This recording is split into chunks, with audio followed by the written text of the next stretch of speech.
people have this idea federal prison is like easy or something. I got some bad news for you. You don't want to be a one. It's not great health care, and for every 2 years you're incarcerated, it takes 1 year off your life. It's and also all the prisons are controlled by gangs, all of them, even the federal prisons. And the feds just look the other way. There's nothing they can do. Buy my novel, Escape from the Village, from major booksellers online. Go to escapevillage.com. Subscribe to the Substack. Go to fountainheadforum.substack.com. Support the forum. Go to buymeacoffee.com/fountainheadforum. Thank you. Welcome to the Party Pal. This is Fountainhead Forum 262. I'm talking to Stephen Lemons, who is a journalist who has been following the rather horrible case of Backpage, which has many implications for the First Amendment in America and the right of people to do things, free speech on the internet. How are you, Stephen? I'm fine. How are you? You've always been a journalist, I guess. What piqued your interest in the Backpage case? Well, I had written about it. Well, I worked for many years for Phoenix New Times, which was the original paper that Michael Lacey and Jim Larkin founded in what became an alternative weekly empire. They started that in 1970 in response to the Vietnam War, and but I started working there around 2003. Prior to that, I'd worked for one of their papers in Los Angeles. So I worked there for, just to give you some background, I worked there till 2017. I left, and then in 2017, everything was really heating up with Backpage. There was a federal grand jury looking into it, and there had already been an arrest in Sacramento by Kamala Harris, was the AG there, and she brought charges against Lacey and Larkin because of Backpage.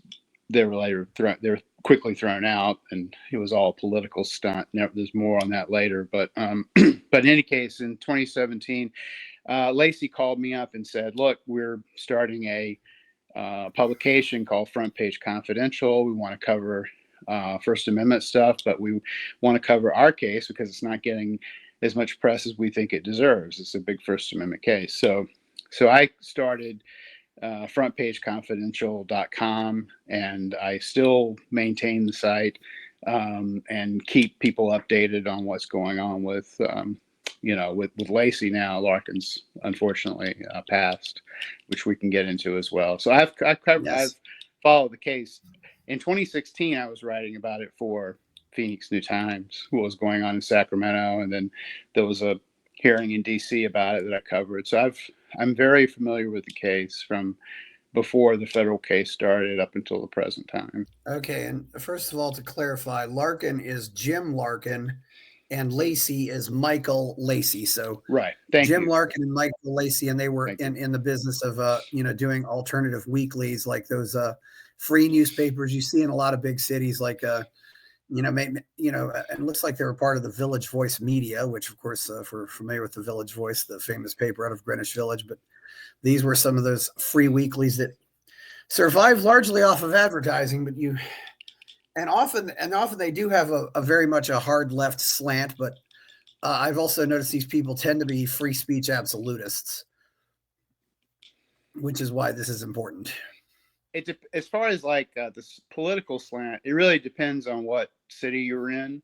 In a place like Phoenix, where the dominant political culture for so long was conservative or red, it was looked at as like leaning left.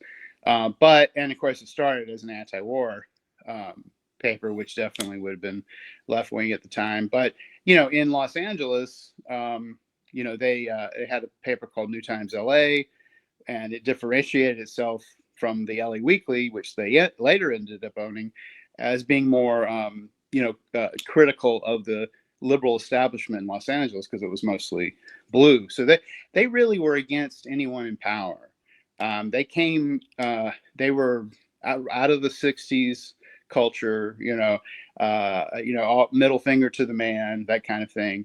And that never really changed, but the man sometimes changed, right? So sometimes if you're in Phoenix, Yeah. the man may have been a Republican. If you're, in Los Angeles or San Francisco, for instance, when they had a paper there for many years, and that was considered, they were called desert libertarians. That's the way the lefties in San Francisco referred to them. So it kind of depended on where you were. I tend to think of them, they definitely had a libertarian strain. They were anti-authoritarian and still are anti-authoritarian. Yeah. I can imagine in Phoenix, I can imagine, for example, that they talked a lot about the crazy sheriff. Well, yeah, Sheriff Joe Arpaio actually had them arrested in 2007. But what was interesting about that is that what a lot of people don't, I mean, Joe got a lot of press for some of his antics. What they don't realize is that behind the antics, there was some serious abuses of power going on. And the New Times, of course, being critical of power, were critical of the sheriff and looking into deaths in his jails, et cetera, political shenanigans and misspent money, all these things. They were constantly writing. They weren't just writing about the sheriff. They were writing these things about everybody, about the governor, the county attorney, who you name it. But the sheriff took great offense to it. So my personal view of very powerful people is that they wait for their opportunity, dish serve cold for revenge. And I think that what happened with Arpaio is that there was one of the columnists at the time, and I was at the paper when this happened in 2007. One of the columnists was looking into land deals that Arpaio had done. Arpaio and his wife had amassed a small fortune in land holdings, but the problem was he was using a loophole in the law to keep the addresses of the properties he owned out of the public domain.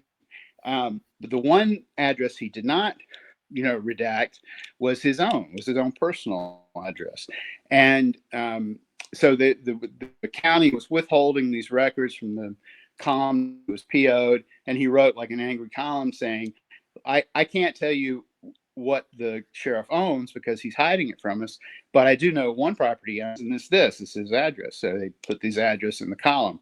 Now that's not illegal. There's nothing illegal about that. And it was on a number of the address was on a number of public documents in the public domain, very easily accessible to people. But there was a law that had been passed. This is, you have to remember, there were a lot of laws passed when that became widespread. And one law in Arizona was that you could not put a law enforcement officer's address online. I mean, it was perfectly all right to have it in print, but you couldn't have it online, which is it's dubious if that it had never been enforced. But some of Arpaio's people found out about it, and so they started shopping around the possibility of prosecuting Lacy and Larkin based on the fact that this columnist had done this. So it took a long time, several years after the column was written. They finally got a county attorney who was willing to pursue charges, or at least open a grand jury. So they opened a grand jury, and it was of course, all grand juries are one-sided, and Lacy and Larkin felt like they were getting a raw deal. This is like they were going to be railroaded. So they exposed the grand jury in a front page column and published it, and were immediately arrested because you're not supposed to reveal grand jury secrets, even though ostensibly that rule is to protect the people who are summoned by the grand jury. You're not necessarily to hide things, but it is used to hide things. So anyway, they were immediately arrested. There was this huge public outcry based on it. They were immediately released. The county attorney dropped all the charges the next day in a press conference. It was a huge thing at the time. All of the free speech organizations came to their aid, were applauding them, and they sued the county. They took a long time, but they finally got $3.75 million in a settlement, and they gave all the money to Hispanic groups that dealt with immigration in Phoenix and Arizona, because that was another thing Arpaio was hell bent on, was scaring the crap out of Latino residents by doing these anti-crime sweeps in their neighborhoods, looking for people who were there illegally. So that's a long way of explaining the relationship with the sheriff. But he was by no means the only powerful person that they messed with, and they had a number of people come after them for retribution, and the McCains being John and Cindy McCain being some of the prime people that went after them. Yeah, I'm not surprised that John and Cindy McCain went after them either. He's been portrayed, I mean, such a fraud, always trying to portray himself as a maverick, and he was so corrupt. But anyway, so let's get into let's get into the Backpage case. So what was Backpage? Well, as you pointed out, the alternative weeklies existed. Their prime source of revenue was classified advertising. Now, this was not exclusive to weeklies. I mean, classified advertising, all the print, when print was dominant, and the newspapers, dailies, all newspapers had a chokehold on classified advertising. It was they had a monopoly, and this is where they derived all of their income. And so they, as you probably remember back in the day, newspapers were thick. Alternative weeklies were thick with ads. So it was a very lucrative business at the time. However, what Jim Larkin, who was a business genius, what he capitalized on was going after the ads that the weeklies would not touch. Okay. So in the early days, this had to do with head shops. They had to do with, small head mom shops, and pop restaurants, all kinds of small places that couldn't afford to get an ad in like the daily paper, but they could afford to get an ad in the New Times. And the classified advertising, the personal section, all these things were revenue generators. And always in the back of the book, when they say the back of the newspaper, as they say, they'll say the back of the book, that was populated by ads for massage, escorts, things like this. Totally legal, by the way. This is completely legal, but it was viewed askance, right, by some people, especially if you're in a conservative daily paper, which the Arizona Republic is. So, but at the time, these ads were very common. They were in the back of every weeklies that and even in the yellow pages, there were whole sections devoted to escorts. So when the internet came along, there was almost an immediate impact on after I should go back to say that after the development of a site called Craigslist, which everyone's familiar with, Craigslist.org, because Craigslist was, and they came around, I think in the late 90s, early aughts, they started giving away classified. I thought it was 2003 or something like that. Yeah, they were giving away classified ads. Right. They're giving away most. They were still making money. They had certain categories that they charged for, but almost everything else was free. So you can imagine the impact on the the newspapers was immediate. They were losing page counts. They were losing money. How are they going to stay in business? Well, a lot of the newspapers never developed a strategy for this. Larkin basically was like, well, if you can't beat them, join them. And he sent a guy named Carl Ferrer to San Francisco to study Craigslist. Ferrer came back to Phoenix and told Jim Larkin, we can do this. We can do the same thing. We'll just copy them. And that's what happened. And Backpage was born. They called it Backpage because the weekly papers had a back page, which was premier advertising space. People always wanted to be on the back page of the paper because everyone was going to look at it, right? So Backpage was born, Backpage.com. That was, I want to say, and I think it was 2004 when that came into being. And for a long time, it didn't make money, but it had the same ads that were in the back of the weeklies. And, as we're going into the 2000s, Lacey and Larkin are acquiring more newspapers. As you pointed out, they eventually acquire the Village Voice and a couple other papers in that chain. And they ultimately own 17 papers coast to coast. And Backpage.com was the replacement for the ads in the back of the book. So they were doing the same thing, and it took a while for them to actually make money. Initially, they were not making money on it. Craigslist had already basically dominated online classified advertising. It was hard to get around Craigslist because they were so well known, and it was like the go-to site. So going forward a little further, Craigslist started to get a lot of heat from mostly politicians, state attorneys general, who were putting heat on them because there were things happening as a result of classified advertising. People were meeting up. Sometimes, there was sex involved, and sometimes there was violence, as in the case of any connection with human beings, something that just happens. And but the AGs fixated on Craigslist and say, oh, this stuff is happening because you're allowing these ads to flourish. And they meant the ads related to massage, escorts, dating, etc. Craigslist resisted for quite some time because the space they were operating in was legal. It was protected by the First Amendment and by a law that's often referred to as Section 230 of the Communications Decency Act. Yeah. And 230 is sort of it's the concept which everyone knows now, kind of has a feel for, which is if you put something illegal on social media, you're responsible for that, not the social media site. So if you post something libelous to Facebook or something illegal, that's totally on you. It's not on Facebook. Facebook has the right. Facebook normally, just out of business practice, would take it down, but it's not going to be held civilly or legally liable for that. So anyway, Craigslist resists up into 2010. And in 2010, they decided the heat's too much for us.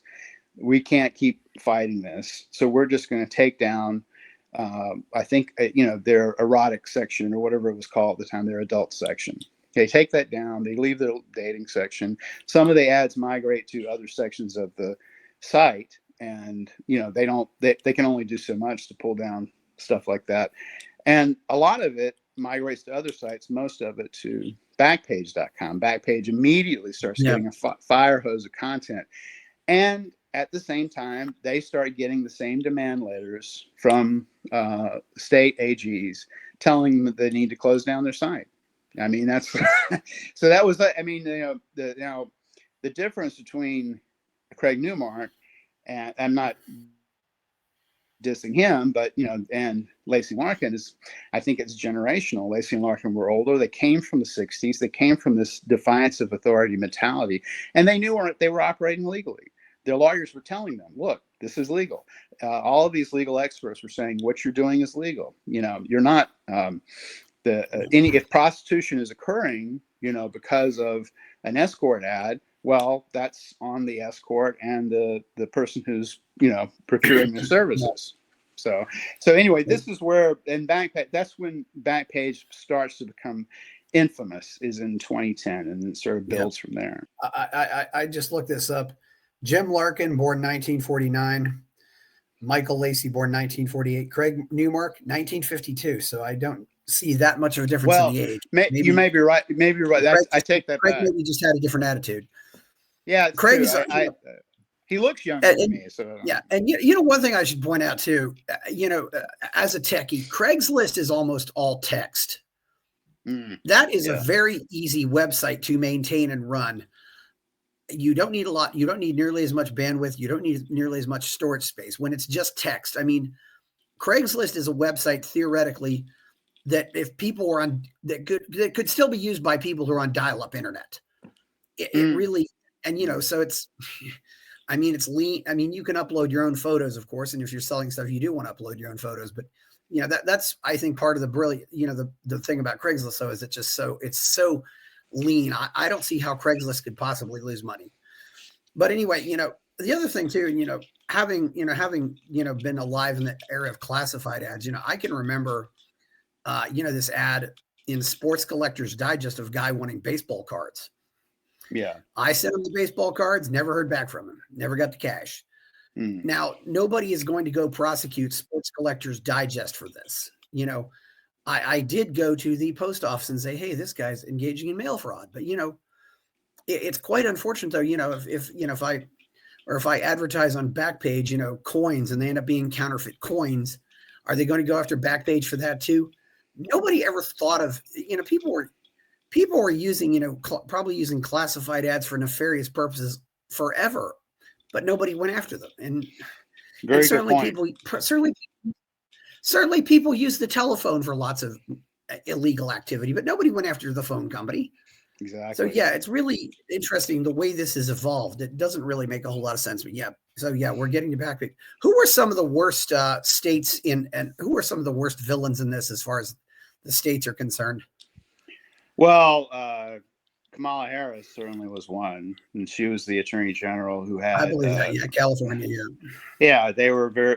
I mean, it's interesting, isn't it, that the so-called progressive states also tend to be very puritanical when it comes to sex. But she had Lacey and Larkin arrested. She actually should have been disbarred for what she did. I can explain that further. That's not just an errant a charge, but what happened is, because of Section 230, Section 230 basically said you cannot hold these platforms criminally under state laws, criminally or civilly. So that was a law that was in place, and she knew about that law, and she knew it because she had asked Congress to change it. She had signed this letter along with a bunch of other state AGs expressly because they were saying, we want to go after Backpage. We want to prosecute Backpage.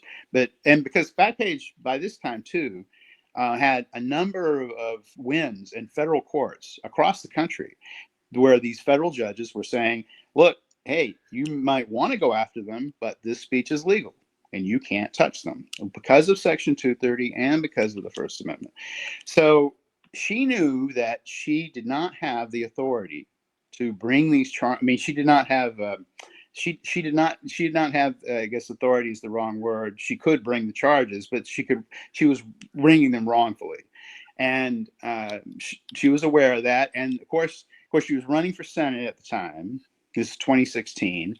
She brings the indictment in October, when she's running for Senate, and she parades. The perp walks them. It was the most bizarre thing I've ever seen, because I didn't realize that state courts in California have jail cells in them. Where it's almost like these Italian mafia trials or something, and there'll be people in jumpsuits, orange jumpsuits, at their bail hearings. That's what happened with Lacey and Larkin. And of course, it's all filmed. It's all over the papers. It's all over TV news. And she's up there, pounding the desk, talking about how horrible Backpage is. They're selling people. They're selling women and children, which is total BS. Anyway, and then she had brought him up on pimping charges. And they were almost immediately thrown out. She brought the charges in October. They were thrown out early November, but she was elected by that time, right? So it's she doesn't care. After they were dropped, before she leaves office as AG to go to DC and the Senate, she brings the charges again, knowing that they're going to be thrown out. I mean, I don't know. This is like prosecutorial misconduct at its highest level. This is the kind of thing like the Duke lacrosse case where Mike Nifon got disbarred, and there was a county attorney here by the name of Andrew Thomas that did some similar stuff and got disbarred. This is disbarment level stuff, But she did it. Stephen, it's amazing. Go ahead, sir. Stephen, I just have to say, this for me was the ultimate deal breaker with Kamala Harris. And it really amazes me that this was not a deal breaker. If you are going to bend the rules to put people in jail, you are just you're the worst scum of the earth as far as I'm concerned. I don't know how anybody could possibly support this. And back also, has anybody ever prosecuted Kodak for child pornography? If I go to Office Depot and if a pornographer goes to Office Depot and buys paper, are they going to prosecute Office Depot for selling him the paper? I mean, or would they prosecute Fujifilm? Every almost anything you have out there can be used for some illegal activity. I mean, when you think Yeah, about it, you're right. you know, Point at the you telephone, could possibly use a standard kitchen automobiles. knife I to mean, commit murder. You know, you can use an automobile to run somebody over. Not that we advocate for that, but there are so many things where, and yet you can't blame Backpage, anymore. Like I said, then you can blame Office Depot for selling somebody the paper. And yet it seems though, because this is a new technology, they feel like this opens up a can of worms and they can go after it. And it's really very dangerous. And you're right. Yeah. So it is very yeah, dangerous. I mean, you're getting into the part that people should be concerned about, because they essentially they took a while. They demonized Backpage, said that they were guilty of so many things. In reality, they were cooperating with law enforcement. They were answering subpoenas. Jim Larkin had a rule that all subpoenas had to be answered within 24 hours, which is unheard of. I mean, even today, they don't. I mean, social media sites are slow to answer with subpoenas, but subpoenas from law enforcement were answered quickly. They cooperated with law enforcement. They developed teaching guides for law enforcement to help law enforcement find bad players. And the thing was, and of course they had a number of standards of use on their site that, if you could break them, but you had to attest to the fact that you were 18 or above to be on the site. You had to agree not to participate in anything illegal. And the ads themselves, this is interesting because, as we'll get to, there have been two trials in the federal case. Okay. And we can get to the specifics of that later. But in the first trial, there was a mistrial. But before the mistrial, their star witness, the first witness they put on the stand, was one of Kamala Harris's investigators, actually. And he had actually investigated for the state crime that was thrown out. So they put him on the stand, and they're asking him a lot of questions. If prosecutors ask him a question, he initially says, well, this is all these ads are obviously prostitution, right? And even though the language is vague, right? Things are implied, and it's all about you're basically paying for time, right? That's what the people who are the providers are saying. An hour equals, they would say something like 100 roses or 300 roses or whatever, meaning $300. But what happens during that hour, who knows, right? We don't know. And actually law enforcement doesn't know. And that's what was interesting about this cop's testimony, because he was investigating the AG's office. And he said, and this became a theme throughout both trials, all law enforcement attested to the same thing: they could not effect an arrest for prostitution based on the ads. They basically had to be present in the room when the deal was made. The prostitution laws state and vary from state as to what they call prostitution, but there has to be offer of sex for money. And it can't just be like, well, maybe have sex. No, it has to be like, okay, I want to have intercourse with you on this date. Here's the money. That it has to be that straightforward. And that's why law enforcement often uses social media for prostitution stings, and where people who are answering a fake ad, they put, and they usually film them. They come to a hotel room, have sex, they put down money, and then they're arrested. So anyway, he said, no, I can't effect an arrest for prostitution. On cross-examination, he admits all this. And he admits that, they show him they say, well, what's illegal about this ad? Well, there's nothing illegal about it. So you're saying that basically this ad is legal. Yes. So what do you do with that? So why is the website owner liable for something that happens between two adults somewhere else, and he doesn't have any knowledge of it? It's like that. It's mind bending, really. It's basically a kind of thought crime, but in any case, that's what was, that's eventually what they were holding them liable for. I don't know if there was obviously some cooperation between the state AGs and the feds, and perhaps to some degree what Kamala was a trial run. I don't know, but that part of it we never know for sure. I think that it may have been in their minds, like, let's try it on the state level first, see if it flies. It didn't fly, and they knew it wasn't going to fly. And then the feds, a law called the Travel Act, which was a Kennedy era law, or is a Kennedy era law, that was meant to go after the mafia. And it has a number of state crimes that if you commit using a vehicle of interstate commerce, becomes between or amongst states, suddenly becomes a federal crime. So prostitution is one of these. It's similar to the Mann Act, which you may be familiar with, which is about transporting people across state lines. But because of the language, to the telephone, it would apply to the internet as well. So they brought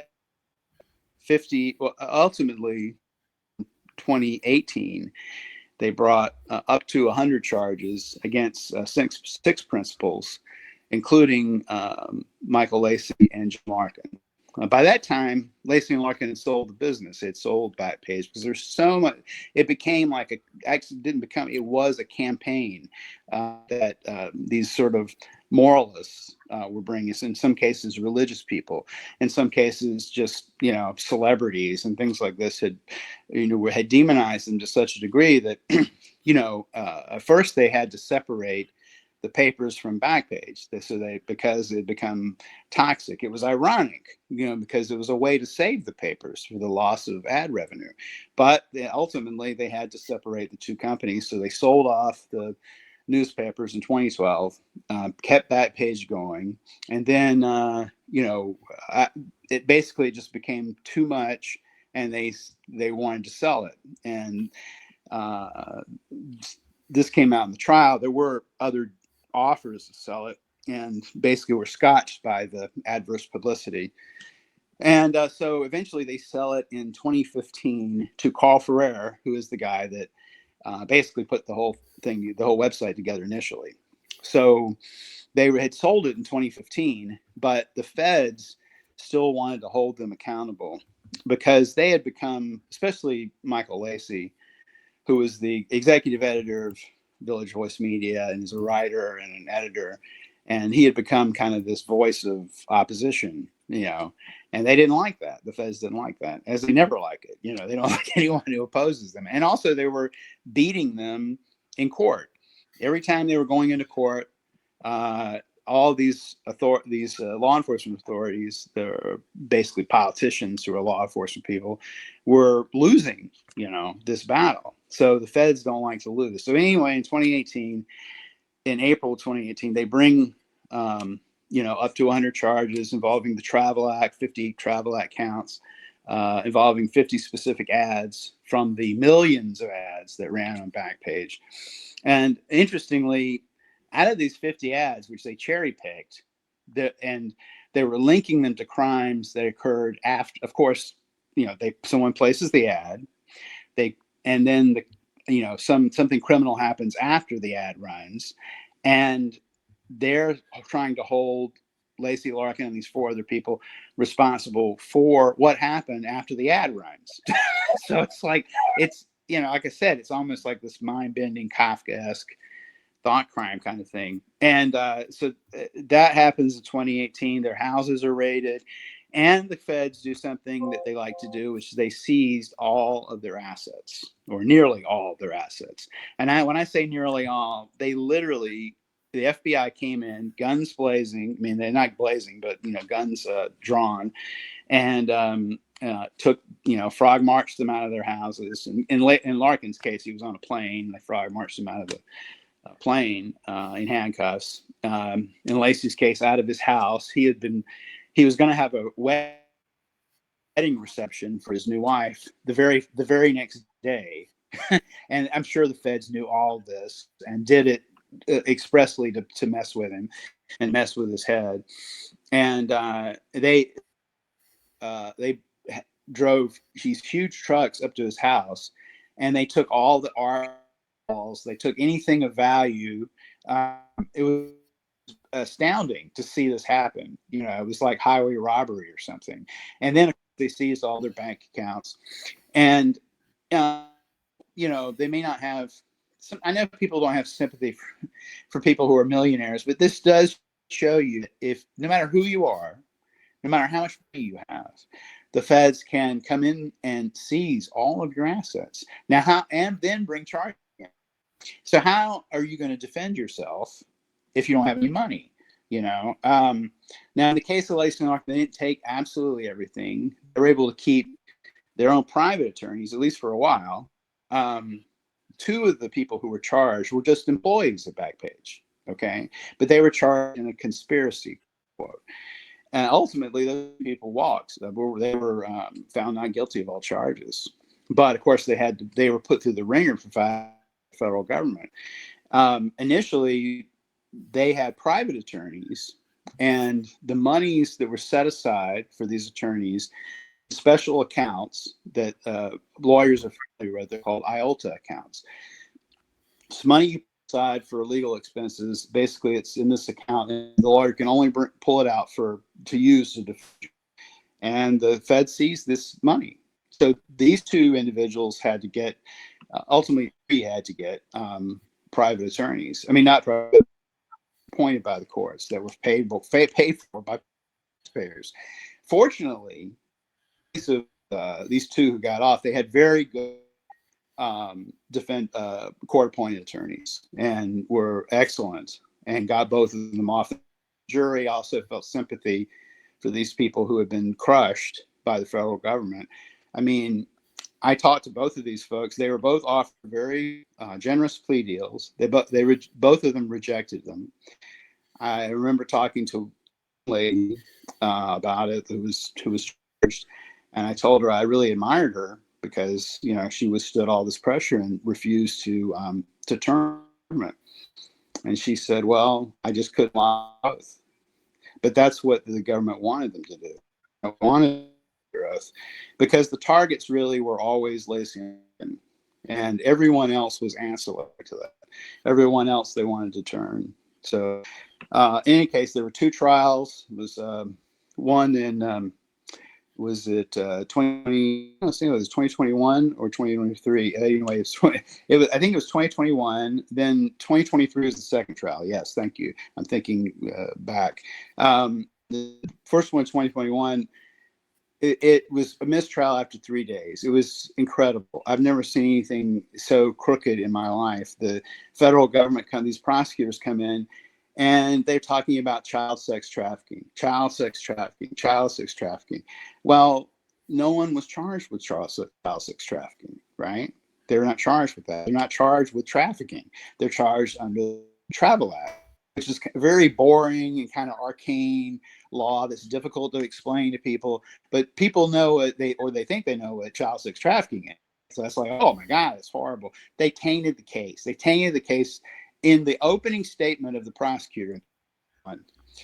He said either children or child sex trafficking more than 50 times in his opening statement. Not charged with that. This is in front of a jury. Of course, the defense attorneys were objecting, all the time, but it didn't matter. This stuff gets in front of the jury. So it so taints the jury that the judge, who I don't think was, necessarily on their side or anything, she just had to go, okay, I can't go any further. You've tainted the case to such a degree that you caused a mistrial. So they mistrialed it in 2020. Interestingly, in the time between 2021 and the next trial in 2023, the government had refined its case, and they got a new judge and won a series of motions that really hamstrung the defense. The defense was not allowed the First Amendment very much. It was very limited.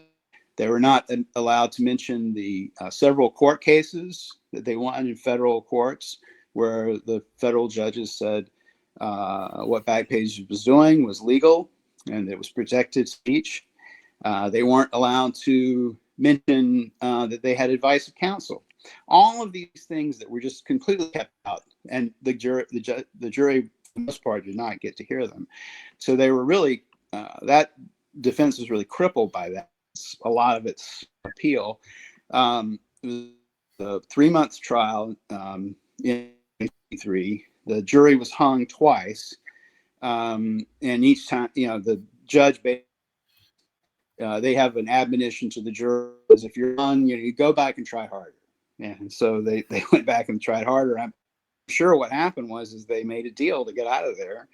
I don't necessarily blame them, but what happened out of the 100 count, by this time, I should, before I get to what happened as far as the convictions, Jim Larkin committed suicide on the eve of the 2023 trial. Now I knew Larkin fairly well, and this was like, he was like a man of iron. He was like a towering figure, and not the last person who would ever kill himself. But I think he knew, and I don't know, he didn't leave a note. I don't know exactly why he did it, but he drove to a place outside of Phoenix, a botanical garden, which he had frequented, and shot himself there with a gun. And it's very sad. He knew what was coming, and he would have been probably the most prosecuted to the fullest extent because he had direct supervision of Backpage. I mean, he was I should say that the business, the weeklies were. There's always a Chinese wall between advertising and editorial, and the editorial side was controlled by Michael Lacey, who was the executive editor. Jim Larkin was the publisher, and he was responsible for the commercial side of the paper, everything that made money. So, of course, Backpage was under his aegis, and the people who were controlling or operating Backpage were all his employees, basically. I mean, they're employees of both men to some degree because they shared, there was a co-ownership, but Lacey was not really, involved in the actual day-to-day transactions of Backpage, so or establishing any of the policies, etc.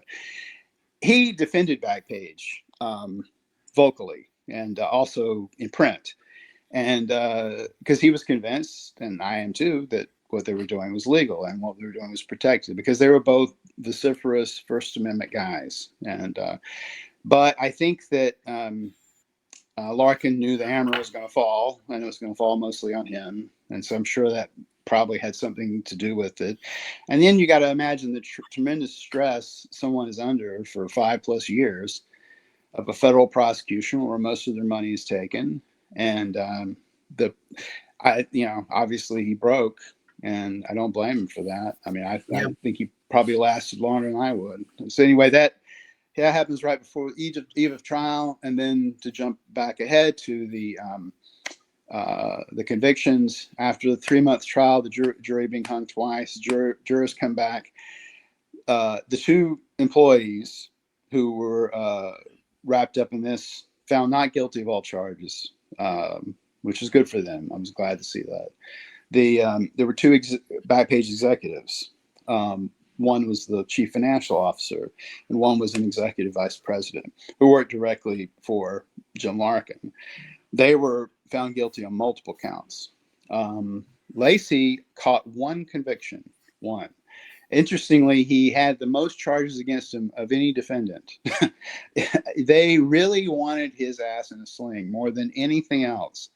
But the jury hit him on this, they only got him on this 1 charge, which was weird because they hit him with, the charge was international concealment money laundering.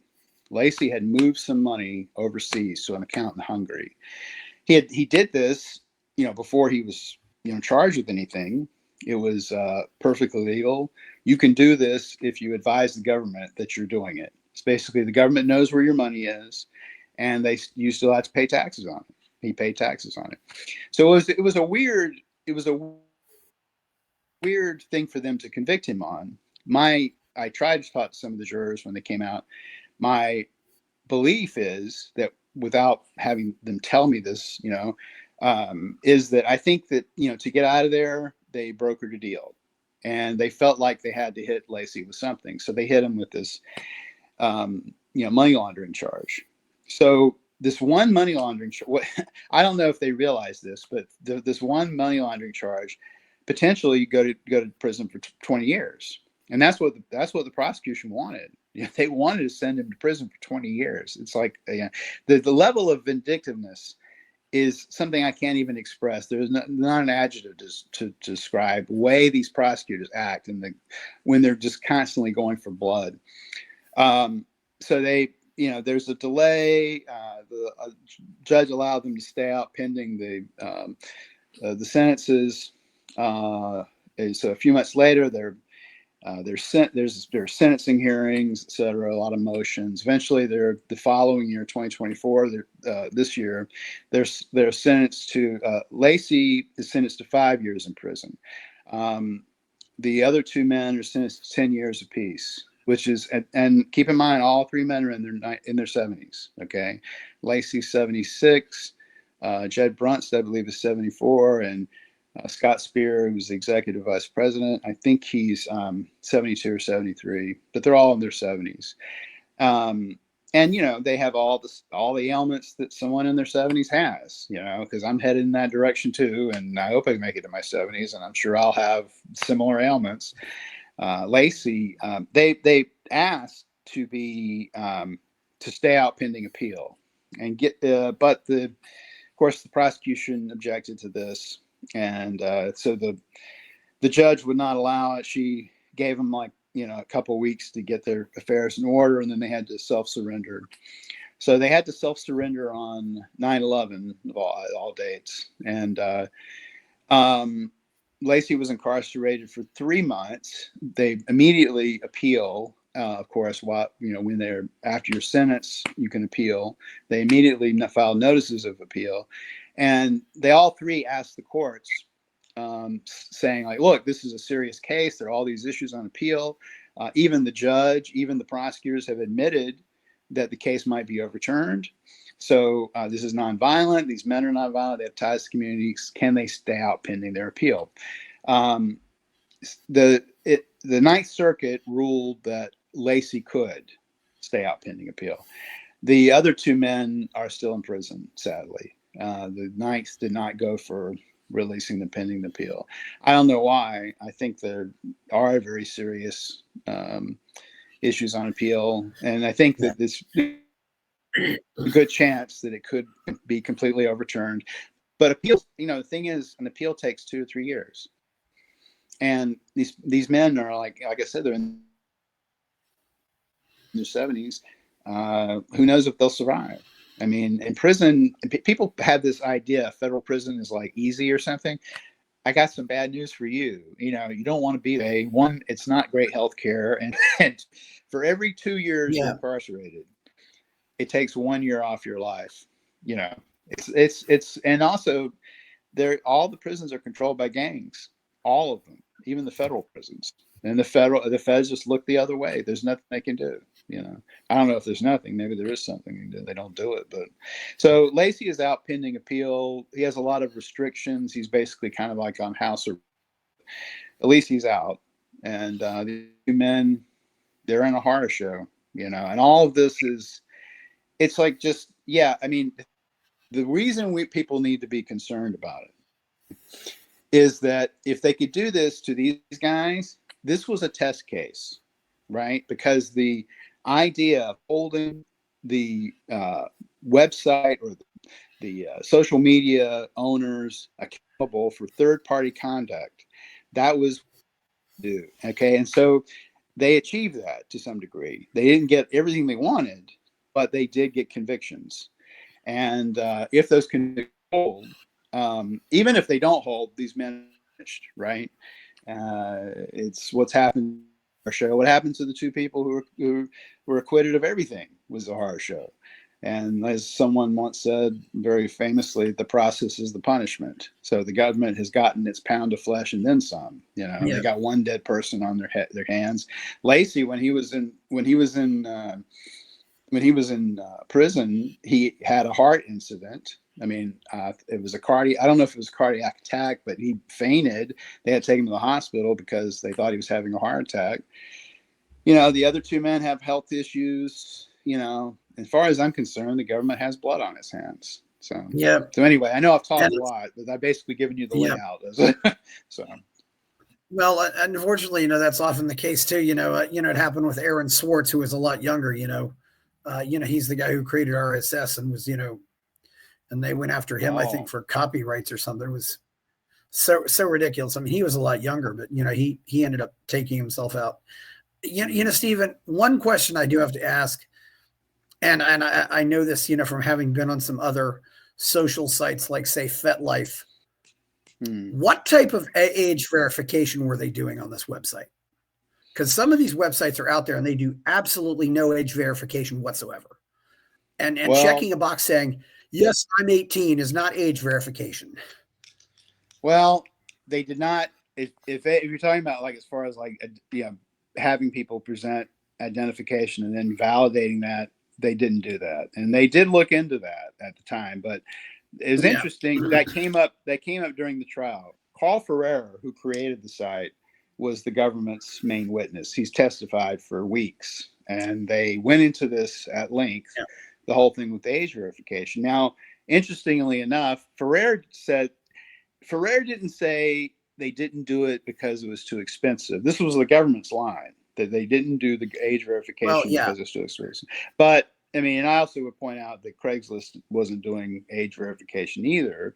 As far as I know, at least initially. I think like towards the end, they had like lawyers looking over every sex ad. Well, I've seen, again, I would see kids put out, kids would open up ads to put out baseball cards, but we're not talking about baseball cards here. No, but let me get to my point. So anyway, there is, I can't remember, and you may be more familiar with this than I am, but there is, I can't remember the name of it, but there is a service that will supposedly verify identification. Now, they were taking credit cards, but of course, people can get around that in different ways. There's a way to get around everything. The age verification that Carl Ferreira said on the stand, because I was interested about this too. Carl Ferreira said on the stand, the reason why they didn't use this age verification system, which I guess is still around, and they're different companies now, because the technology has gotten better. That is because it was just too clunky and it wasn't always accurate. So they chose not to use it. And I guess it wasn't industry standard at that time. So go ahead.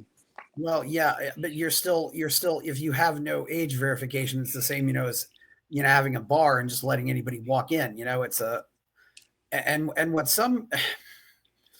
and granted, there are things kids will do. One thing that kids will often do, for example, to get into bars is, I remember, making fake IDs they'd make fake IDs in high school. But another common thing also would be like, there was a case of a girl in Las Vegas who, looked enough like her older sister, went into got her sister's beaten up work permit and went into the office and said, I'm her sister, and then pretended to be his sister, and then got the pictures reshot. So now she has an ID, has her sister's name on it, but says she's 18, and she ended up going out stripping somewhere. And, even though she wasn't 18, because it was a government issue ID, everybody was off the hook. But, you have a lot of situations where kids will work around these, but I also know some sites do absolutely nothing. I mean, Airbnb, will usually ask for some ID from you and things like that. Turo also asks for ID. I just, that's one area where I become a lot less sympathetic, because I know some of these sites are not doing any age verification at all. I don't know. It's interesting you bring that up, because I'm on Amazon. I don't think they've ever asked me for my ID. They've asked me for my credit card. And I've put my credit card in and bought stuff with it. And potentially, I guess you could buy stuff that would be explicit. I don't know if they do extra age verification beyond the credit card. Maybe they do, and I'm unaware of it. But I know for eBay, I don't know. Again, no. So I send them for eBay. These aren't. Go ahead. But these aren't sites that are explicit, that are particularly explicit regarding sex. They do sell things that are explicit. So I guess. Well, and credit cards. Go ahead. Credit cards are not a perfect way of age verification, but I think if you have But I think at least if you require credit cards, you're at least showing that you're making some effort. I don't think, because a kid is not, if a kid gets a hold of a credit card, he's either possibly committing fraud, or he's going to eventually have to tell the adults that he did this. So I think if a credit card is your age verification, I would say, well, that's not great, but it's better than nothing. I mean, some of these websites have absolutely positively nothing more than, yes, I'm 18, check the box. Yeah. I mean, well, in the case of Backpage, they were taking credit cards up until 2015, when there was a very famous case in the Seventh Circuit where this guy, Sheriff Dart out of Cook County, threatened the credit card agencies that were doing business with Backpage, claiming that they might be engaged in some illegal activity. And of course, credit card banks are notoriously skittish institutions, and they immediately, business with them. And then there was a lawsuit, and actually that was a lawsuit Backpage won, and Richard Posner and what Dart had done was a violation. So the issue too came up during that famous case involving the Communications Decency Act, which there was a portion of it that was passed in 1996. It was addressing underage, fiction images of underage, I guess, animation and things like that. And that was overturned by the Supreme Court. And I think they mentioned age verification in that sense as well. I don't know. I don't know if there is a perfect. I know that now I see it's a regular debate on places like Reason Magazine and elsewhere with age verification, because I don't think and also I think Tech Dirt talks about this quite a bit too, about age verification not being foolproof, and also opens yourself up to fraud and things like this. So I don't know what the there's a lot of I agree. I mean, I'm not saying it's not a legitimate issue. I agree, but the biggest website is that I'm thinking of is FetLife. I don't know if you've heard of FetLife. FETLIFE, as in fetish life. They do absolutely positively no age verification. I mean, there are some websites that make absolutely positively no effort to verify age. I mean, literally. Well, I mean, there are tons of porn sites all over the internet. And some of these sites, some of the sites, where you're just some of the sites. I mean, sites that aren't interactive. There isn't really a whole lot, and a lot of websites aren't interactive. You just go and view them. People don't have to log into YouTube to watch our talk. They can, but then there's websites, where you can interact with people, and there's no age verification. I think really. Yeah, I think that's the case with Pornhub. I don't think Pornhub has age verification, at least not for the just. I haven't looked into Pornhub, so I don't really know for sure. It's interestingly, Pornhub was I think the feds were threatening to prosecute, even though Pornhub's in Canada.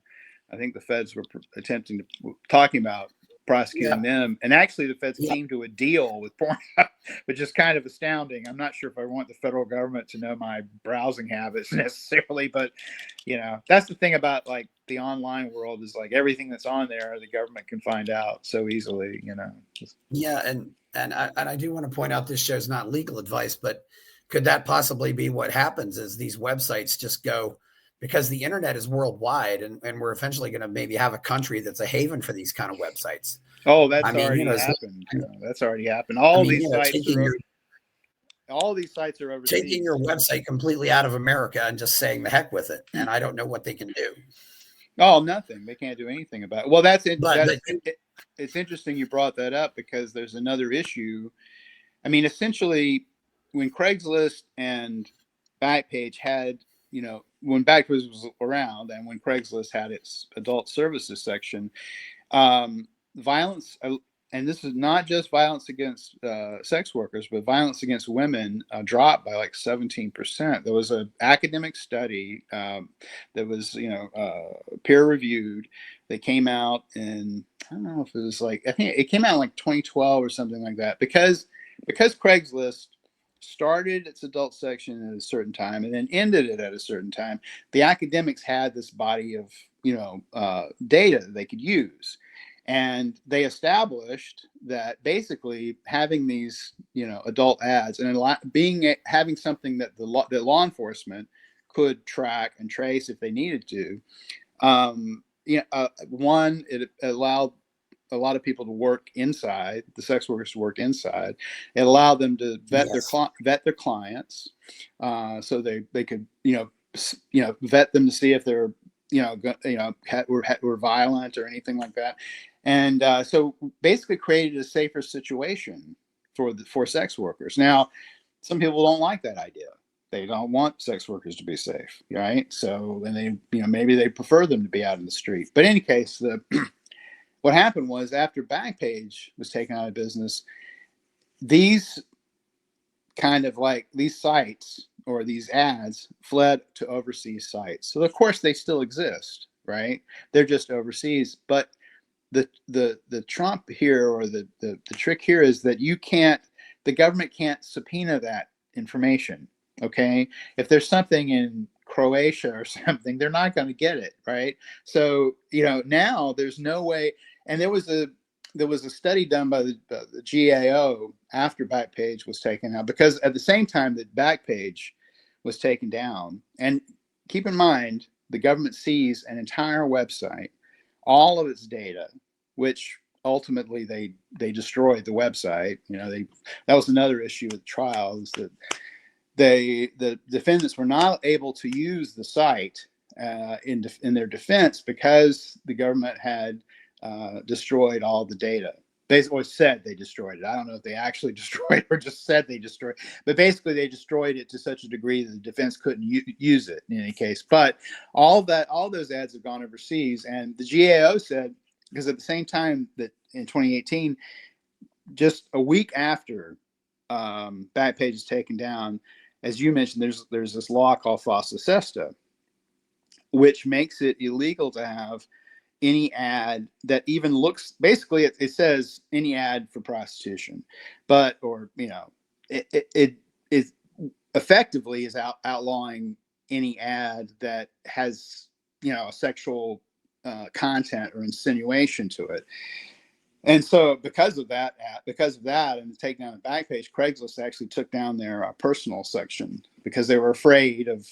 Yeah. Craigslist completely took down their personal section because of that. Yes. Yeah. So that was, so, we've seen, I don't think, this is the restriction of speech, this is how it works, right? You go after a place like Backpage, and then all of a sudden everyone's afraid, right? So a number of sites changed their rules. Things were taken off the internet. People, whole sites went down because the federal government had done this. And also they had this law, FOSTA and SESTA. And the combination of those two drove the advertising of sex work overseas to places that the government couldn't subpoena. So if they are dealing with actual sex trafficking, which is forcing people into the sex trade, or involving minors, they have no way of investigating it. And that's actually what the GAO report said, that since they said the FBI is telling us that since Backpage went down and since FOSTA and SESTA, they can't do these investigations anymore. Well, duh. I mean, they claim to care about these issues, but then they end up making it harder to go after these issues. I mean, if prostitution was completely and totally legal, it would be so much easier to go after sex trafficking, after stuff, after the exploitation of children.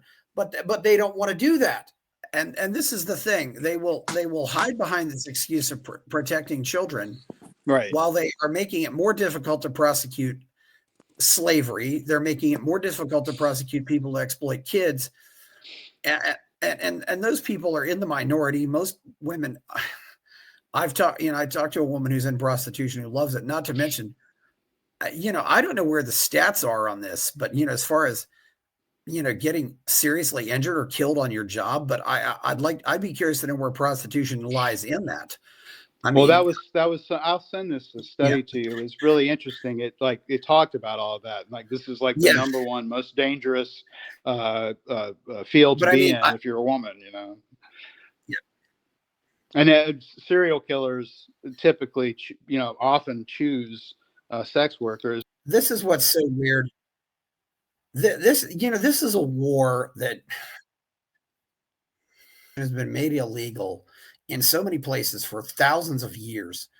It's never why it's called the oldest profession. It's not going away. Just live with the fact that it's there, and eventually the market will regulate itself and kind of I mean, granted, if I had kids, I don't want my kids necessarily seeing prostitutes on the street, but and that's another thing too, is if you have ads, kids are less likely to see prostitutes on the street. And it's just all of this defies common sense. No, I mean it's like it. I think it. I mean, I think it's happened in other cases. I was thinking of the. People. It's not an exact. It's like you can't. It's like you have to do them like. I was watching CNN the other day, and there was like they had one. They were just showing these crime documentaries, and there was one that I watched, which was about the DC Madam. I forget her name, but she ended up committing suicide. And this was a totally there. Of course, was a lot different. This was a lot different in many ways. It's not like a website. It's not an interactive website. This was something where she was putting ads actually in the telephone book. And she had, of course, ended up, she had a lot of high prestigious clientele, such as U.S. senators, if you consider them to be prestigious. I think it was Senator Vitter out of Louisiana was one of the ones who got caught up in it. But of course, she's the only one who gets prosecuted. And the government went after her on a RICO thing. And she ended up being found guilty and was going to do at least 6 years in prison. And she was just like, I can't do it, and committed suicide. It's like, what was achieved by that? What did anyone get out of that? I don't understand. It's just beyond me. And I'm with you. It just defies logic. It doesn't, but nothing's logical about our system. I saw this. I don't know if you've seen this movie, The Apprentice. Have you seen that film?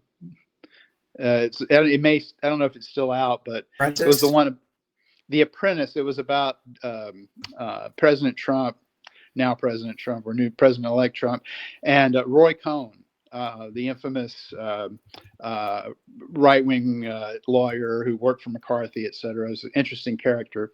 But what was interesting, and Roy Cohn kind of mentored Trump at one point, and there's an interesting dialogue between them, because Trump, at the time, this is back in the 70s, was being sued by the federal government for race discrimination or something in his apartments or his father's apartments. But in any case, he wants Roy Cohn to represent him, so he takes the federal lawsuit to him, and he says, "Well, this is the lawsuit right here," and Cohn says, "I'm not going to read that." And he said, "Well, but this crazy law, because they think it was the Fair Housing Act or something." Trump's going on and on about this law. He said, Cohn was like, "Don't tell me what the law is. Tell me who the man is. Tell me who the judge is." And he gives them this lecture about, you think we're a nation of laws? We're not. We're a nation of men. And he knew that it was a matter of getting the right judge and getting the right judge to dismiss it. And I kept thinking about this during the whole process, and it reminds me of that famous quote from, I don't know if it was, Stalin or Beria, where it was like, "Show me the man and I'll show you the crime." Right? If you get in the way, if you get in the, like, I'm not important enough for the government to crush, right?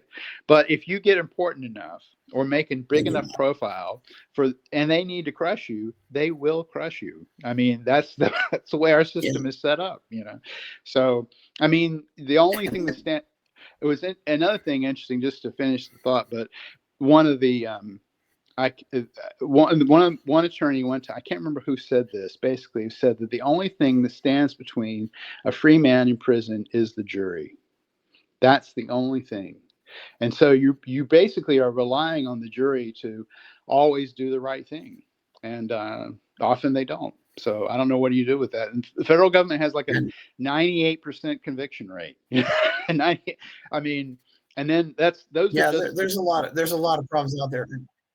yeah. And So it's I have a system so where, asset forfeiture and stuff is hard for people to have their day in court, where they're doing what they can to take away somebody's day in court, plea bargaining. We could get into all this. oh yeah, It's like horrible. me though. A lot of this is personal though. Some senator has a hookup with a prostitute and then wants to make sure that doesn't get out. So it seems like to me that we have a situation where all of this is personal and it has not, you just want to go after somebody. So you do. Well, yeah, you're absolutely right. And it's interesting that they come out now, they were defying all of these attorneys general who are all politicians, basically state attorneys general. And so Lacey and Larkin were pissing all these people off and making enemies that way. Kamala Harris, when she was the Attorney General of California, brought those charges against him. Later, when she was vice president, running for vice president, that is, she was asked about it on it was a podcast, I think an African American podcast, and they were kind of like grilling her on the Backpage prosecution. And she said, and I thought it was interesting, this is not an exact quote, but she says, they were thumbing their nose at us. We had no choice. Well, someone thumbing their nose at a politician, I'm sorry, that's the American way. That's the way it should be. And so but power doesn't like to be defied.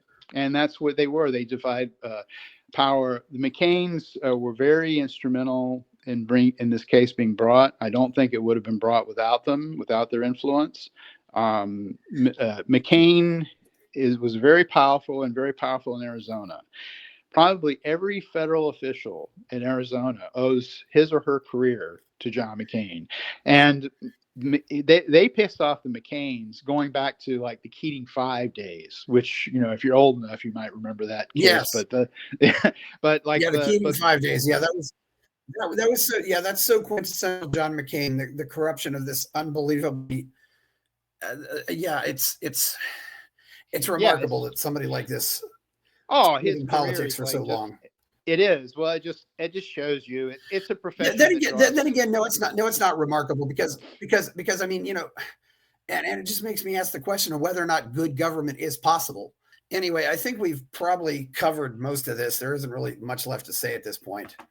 Although it's I've appreciated it too. Yeah. I hope the people realize that they're before the grace of God, or grace of whomever. It could be you, and if the government, I hope people wake up to that. I don't know. Where can we find you out there? 2 places. Frontpageconfidential.com is my writings about the case, and you also catch some writings by Michael Lacey. He's a great writer in his own right, and he's written a series of columns about what happened to him in prison. And the other place is StephenLemons76.com, StephenLemons76.com, and that has a link to a lot of my articles. So I write about politics and scandals, and if anyone's got a good story, please get in touch. Anyway, please like my novel, subscribe to the channel, go to Buy Me a Coffee to support the show. Check out my Substack, check out my novel, Escape from the Village. I'm Chris Baker. Thank you. Stephen Lemons, we're out. Buy my novel, Escape from the Village, from major booksellers online. Go to escapevillage.com. Subscribe to the Substack. Go to fountainheadforum.substack.com. Support the forum. Go to buymeacoffee.com/fountainheadforum. Thank you.